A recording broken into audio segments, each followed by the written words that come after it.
Public speaking is a required class, but why?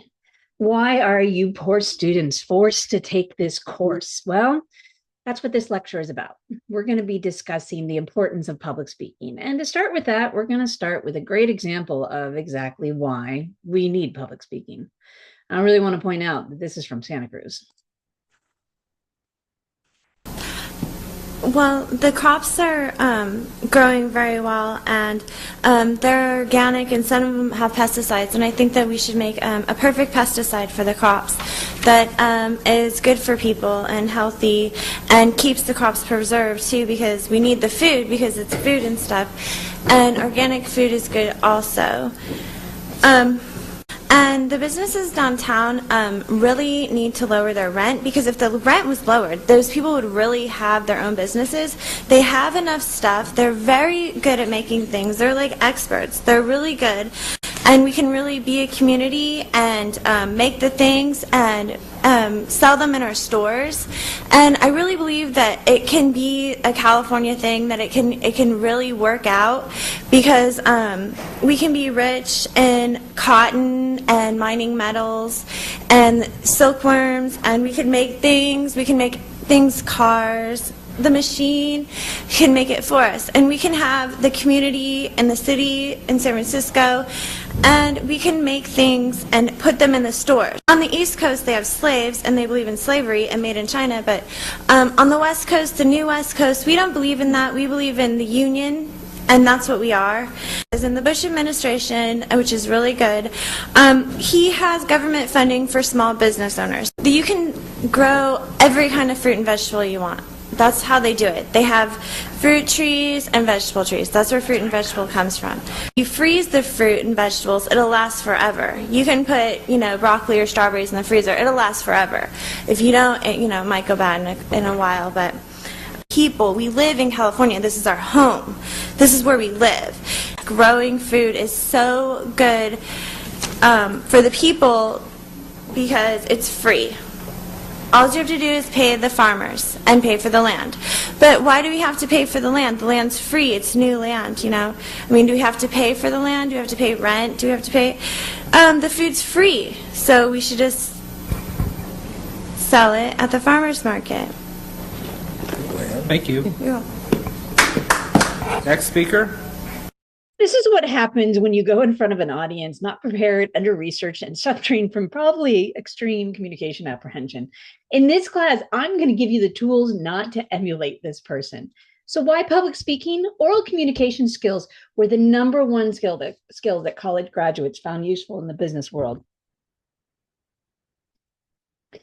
It helps develop critical thinking skills, thinking through problems while trying to frame it as a persuasive argument.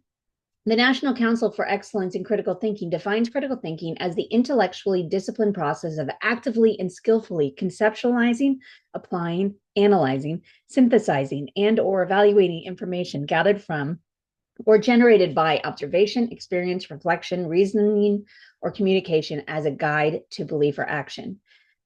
It's going to encourage you to organize your thoughts, to build arguments and evaluate evidence. And it's going to sharpen your ability to think on your feet and respond to questions.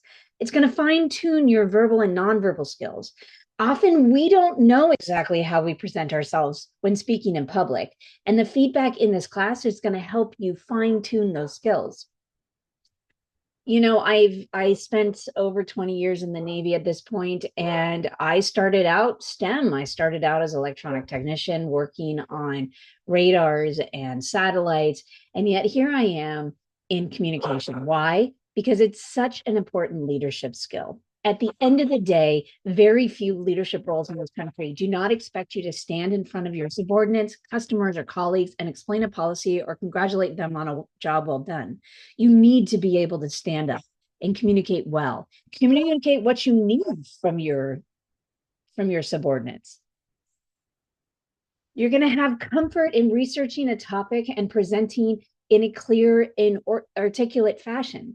Sometimes you are going to have to put yourself in uncomfortable situations, regardless of who you are in the profession you choose. Consider this: when we go and talk to our doctor and we have something uncomfortable to say, we may need to advocate for ourselves. And this class is going to help you get comfortable in voicing those thoughts and those ideas and those problems. And it's going to help you overcome your fear of public speaking, because exposure to public speaking is one of the best ways to overcome it. And of course, being in a communication class is going to improve communication skills, not only just for leadership for your jobs, but also with your relationships. It's going to help you build confidence. It's going to reduce your anxiety about speaking in front of other people.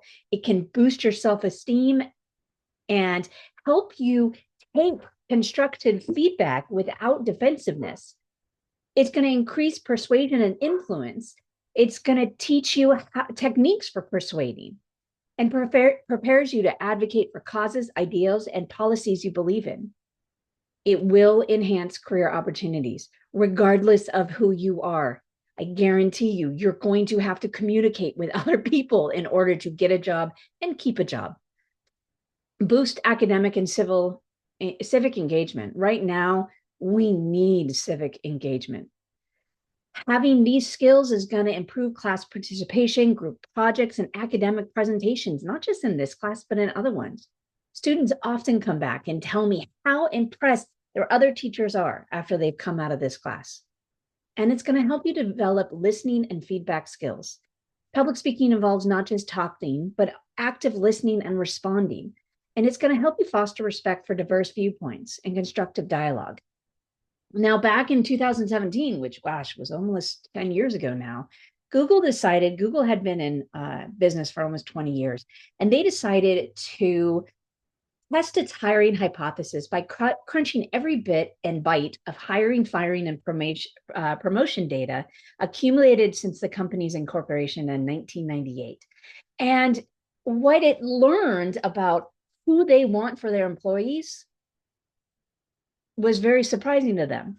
For number one, they want employees who are going to be a good coach. That means good listening and good communication skills. It means building people up, possessing that insight into the others, which you only get by listening well, having empathy and being supportive of others, critical thinking and problem solving. Again, that critical thinking is a key part of this class, and those connections across complex ideas that you can only get by communicating with other people, by listening to diverse points of view. And the very bottom was STEM. That was their very bottom thing that they wanted most of all. And of course, what is Google if not a STEM corporation? And then finally, of course, we should study public speaking, so, we don't sound like this guy. But the park is still flooded, so you'll see kids out there again. Some of those kids today will be my co-hosts. Just like, dude, you get the best barrels ever, dude. Just like you pull in and you just get spit right out of them. And you just drop in and just smack the lip. Whoop-ah! Drop down, snap, and then after that, you just drop in, just ride the barrel and get pitted, so pitted like that. Well, actually, you know what? And I still don't know what that young man has to say. So in summary, why we study public speaking? Well, hopefully you have a better idea now.